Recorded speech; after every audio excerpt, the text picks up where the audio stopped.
So hi guys, once again mga ka-bloom and masayang araw po sa inyong lahat. For today's video guys is mag-unbox po tayo ng Power PH Air Fryer na available po sa Shopee. Ang ganitong air fryer guys is exclusively available po kay Power PH official store. Guys, sobrang mura lang ng price nito and kung gusto nyong bumili, ilalagay ko po yung link ng seller sa video and comment section ng vlog na to. 220 volts na po ito guys.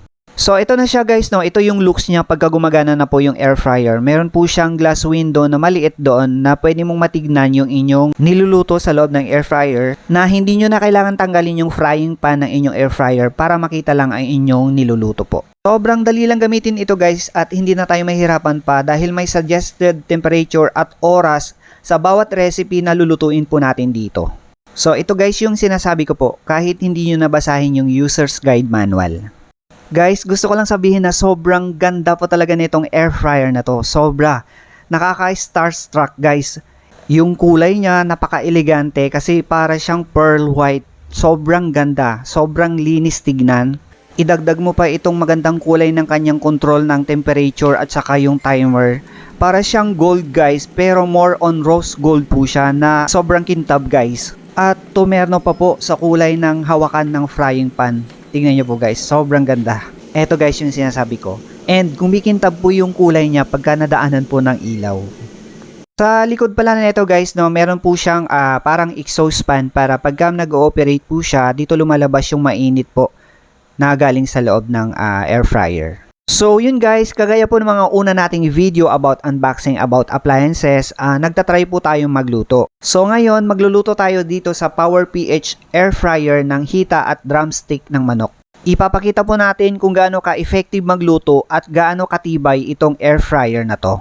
So ito yung sinasabi ko guys na naka-indicate na kung anong klase yung lulutuin mo, no, at anong temperature ang isiset mo and then ilang minutes po yung cooking time niya. So nakalagay dyan, kung manok yung lulutuin po natin, ilagay po natin yung temperature sa 200 degrees Celsius and then yung oras po ng pagluluto is nasa 40 minutes yung suggested. Pero guys, pagka hindi pa luto sa unang set po natin ng oras, syempre magdadagdag po tayo ng oras para lutuin pa yung niluto po nating manok sa air fryer.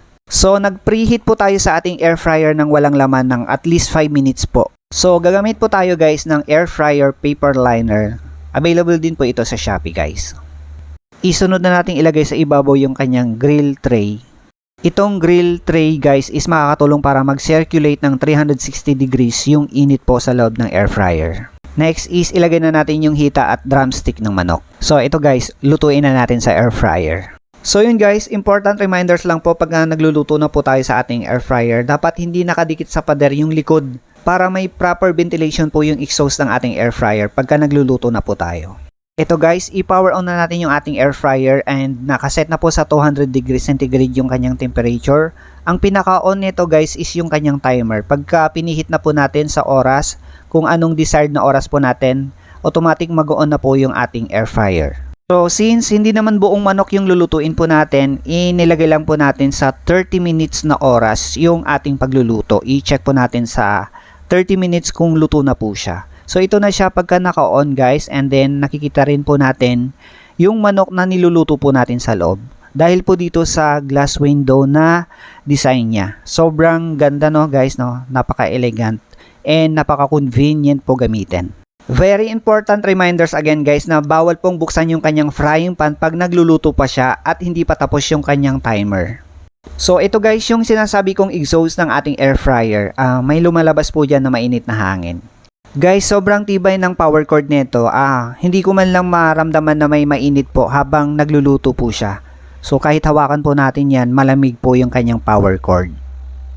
So guys, ang air fryer na to is mayroong tinatawag na thermostat na pagka na-reach po yung tamang temperature ng air fryer, kusa po itong nag-i-stop. So ito guys, after 30 minutes, i-check po natin yung ating niluluto. Isasalang pa natin ito ulit guys kasi hindi pa luto yung kabilang bahagi ng manok. Idadagdagan pa natin yung ating oras ng pagluluto. So baliktarin muna natin. So ito na, isasalang ulit natin and isa-set natin ng additional 15 minutes para maluto na lahat. So ito guys, tapos na yung additional 15 minutes na sinet po natin dito sa ating air fryer, and I think luto na po itong manok. Ito guys, luto na, and ang ganda po ng kulay, golden brown po. Pantay po yung pagkakaluto ng manok po natin. Ito na guys, hanguin na natin sa frying pan and ilagay na natin sa plato itong lagayan po natin ng ating nilutong manok. So crispy po siya guys, no, naririnig nyo po. And then yung kulay niya, sobrang ang ganda. Even po yung pagkakaluto, golden brown po yung pagkakaluto. Siya nga pala guys, sa next vlog natin dito po sa air fryer na to, itong Power PH air fryer, is magluluto po tayo ng buong manok po. Kahit po yung jumbo size na whole chicken ang iluto natin dito sa air fryer na to guys, is kasyang-kasya po dahil 7.5 liters ang capacity nito. So kung nagbabalak po kayong bumili ng ganitong air fryer guys, marerecommend ko po ito sa inyo dahil sobrang mura ang price po nito. And nakita nyo naman po, napaka-aesthetic po yung design and bagay na bagay po sa inyong kitchen. And masasabi ko rin na matibay siya dahil pinakita ko kanina na habang nagluluto po tayo, yung power cord niya, dahil makapal po yung power cord niya, hindi man lang maramdaman na umiinit po siya habang nagluluto po.